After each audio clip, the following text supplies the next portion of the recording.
మాకు వివాహం జరిగి చాలా సంవత్సరాలు గడిచినది, కానీ మాకు సంతానమే లేదు.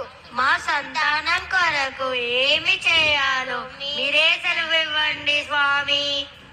మీరు చింతించకండి, త్వరలోనే మీకు మంచి బాలుడు పుట్టబోతున్నాడు. ఆశీర్వదించండి స్వామి. శుభం శుభం.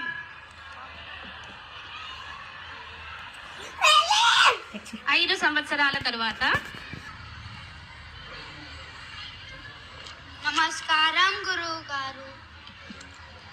ఏంటి దశరథ ఇలా వచ్చావు? మీరు నేర్పిన అన్ని విద్యల్లో నాకు శబ్దవేది విద్య చాలా నచ్చింది గురువు గారు. కానీ కొంచెం నీకు సాధన ఆశీర్వదించండి గురువు గారు. శుభం.